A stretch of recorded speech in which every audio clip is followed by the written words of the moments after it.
Jadi negara isinya para maling. Kita bongkar misalnya. Proyek strategis nasional itu secara seluruhnya sepanjang kekuasaan Jokowi sampai awal Prabowo ini itu menghabiskan sekitar 1.515 triliun. Saya telusuri di PPATK itu ternyata yang dikorupsi dari 1.500 lebih itu sekitar 510 triliun. Jadi 36% dari proyek strategis nasional itu dikorupsi. Dan itu masuk ke semua pejabat. Diduga kuat juga masuk ke Solo. Jadi bayangkan 36% dari proyek itu bocor. Lalu apakah itu tidak tepat kalau dikatakan itu kleptokrasi? Saya melihat ini sangat klepto. Di tengah rakyat sedang susah, di tengah pengangguran terus terjadi. Itu satu, untuk menyimpulkan bahwa betapa kleptonya kekuasaan ini. Yang kedua, seorang sosiolog korupsi, Syed Hussein Nasr, yang pertama kali menulis tentang sosiologi korupsi, itu menjelaskan di antara ciri potensi besar korupsi itu adalah kerahasiaan. Jadi kebijakan itu menyimpan kerahasiaan, sesuatu yang disembunyikan begitu. Saya menduga kuat bahwa ada sesuatu yang disembunyikan tahun 2021, itu tentu bukan persoalan sederhana, karena pasti pihak Cina itu meminta kejelasan, termasuk juga jaminan.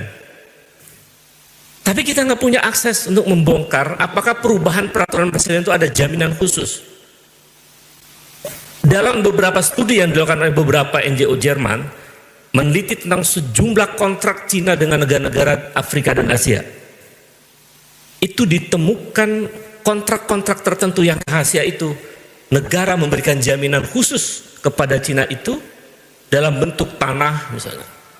Kasus Sri Lanka itu ada jaminan 15.000 meter tanah yang kemudian ketika Sri Lanka gagal mengembalikan utang, pelabuhan Hambantota di situ diambil alih oleh Tiongkok. Saya khawatir kita ada yang dijaminkan kepada pemerintah atau kalau mereka atas nama China Development Bank ya, dan beberapa perusahaan kereta cepat Cina. Jaminan apa yang kita berikan kepada Tiongkok sehingga kemudian sampai kemudian merubah peraturan presiden oleh Presiden Jokowi itu? Saya khawatir jangan-jangan wilayah Halim itu sudah ada yang diagunkan, kira-kira begitu. Ini dugaan saya. Karena perubahan peraturan presiden itu. Kalau kemudian wilayah itu diagunkan, ya kalau kita nggak bisa bayar utangnya, terjebak dalam jebakan utang Cina itu, bisa jadi agunan itu diambil alih. Ada take over dalam pengelolaan kereta cepat dan seterusnya. Nah, itu yang kedua. Yang ketiga, pintu korupsi itu dalam kasus WOS menurut saya itu terlihat dalam pertama markup pembiayaannya yang per kilometer itu jauh beda dengan Cina. Kalau Cina kan di Shanghai ya, itu harganya sekitar 52 juta dolar. Di Indonesia sekitar 17 juta dolar ya. Di kebalik. Indonesia 52 juta dolar, di kita di Cina sekitar 17 sampai 18 juta dolar ya. Jadi jauh perbedaannya. Selisihnya hampir berapa itu? 2-3 kali. Ya 2-3 kali lipat, 300% gitu. Jadi harganya tidak rasional sejak awal gitu ya. Jadi pertama ada harga yang tidak rasional, kemudian perubahan dari B2B ke B2G dengan peraturan presiden dan yang buat itu Joko Widodo.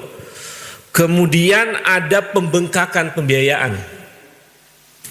Kan pembengkakan biayanya sampai luar biasa juga, cukup besar. sekitar kalau ditriliunkan sekitar 20 triliun ya, Prof.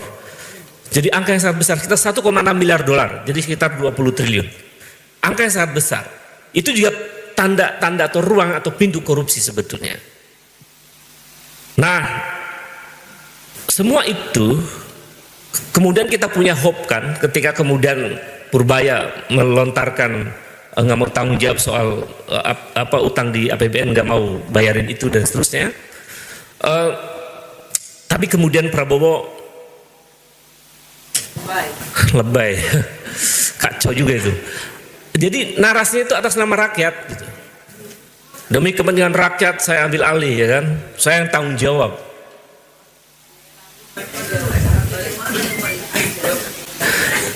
Saya cermati narasi Prabowo ini, saking saya lagi menahan diri karena terlalu banyak kasus korupsi di Indonesia ini, rusak sekali Republik ini. Jadi Prabowo ini ada dalam sejarah Yunani itu Plato kalau nggak salah ya, ini Bung Lukas saya kira paham. Plato pernah membuat satu teori politik selain demokrasi, itu ada namanya di bukunya yang disebut dengan Republik itu ada namanya timokrasi, dari kata timo dan krasi, jadi kekuasaan yang mengedepankan kehormatan dan kebanggaan-kebanggaan, dan itu cenderung militeristik. Jadi saya ambil alih itu sebutnya cara militeristik. Saya ambil alih untuk apa? Menutupi kesalahan-kesalahan itu atas nama rakyat. Saya kira Prabowo perlu ditegur keras. Nggak apa-apa, ini biar aja disiarkan. Perlu ditegur keras. Bahwa ketika Prabowo mengatakan atas nama rakyat dan itu berdampak menutupi kasus korupsi, Prabowo mesti tahu bahwa rakyat hari ini sedang menderita. Bahwa rakyat hari ini susah mencari kerja. Bahwa rakyat hari ini sedang kelaparan. Bahwa ada 9,9 juta generasi Z nganggur. Lalu atas nama rakyat siapa? Kalau kemudian kasus yang begitu tanda-tandanya begitu terang kemudian diberhentikan dengan atas nama rakyat dan dia tanggung. Kalau ditanggung sama dirinya, tapi kita juga curiga uang dari mana Prabowo, ya kan? Uang dari mana? Itu nanggung utangnya, bunga utangnya, atau cuman yang kemarin kena tagihan jualan kuda kali, atau jualan kudanya kan itu. Jadi negara ini bukan paguyuban. Masuk urusan korupsi, ini persoalannya korupsi, dugaan kuat korupsi, lalu dianggap selesai. Nggak cukup dengan narasi itu bukan seorang leader menurut saya. Jadi Prabowo perlu ditegur keras, ya, kritik keras, karena ini salah. Gitu.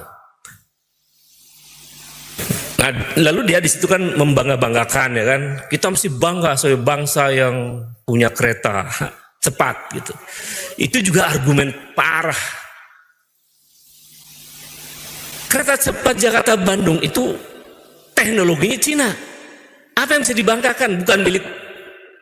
Kalau adanya Bang Andi sama Bang Indro bikin teknologi kereta cepat dari Jakarta Surabaya yang bikin putra-putra bangsa kita sendiri, baru kita bangga. Ini Cina. Apa yang dibanggakan? Jadi menurut saya salah. Nah, itu yang tadi saya sebut Prabowo terjebak dalam timokrasi itu. Demi kebanggaan, tapi justru sebetulnya menyengsarakan rakyat. Betapa banyak proyek-proyek mercusuar pada akhirnya kita mengalami beban berat sebagai bangsa. Nah, jadi Bung Lukas, saya tidak hampir sangat minim harapan saya pada KPK, tetapi ternyata kita sudah masuk ke episode yang cukup kompleks dalam bernegara ini, tetapi upaya untuk mempengaruhi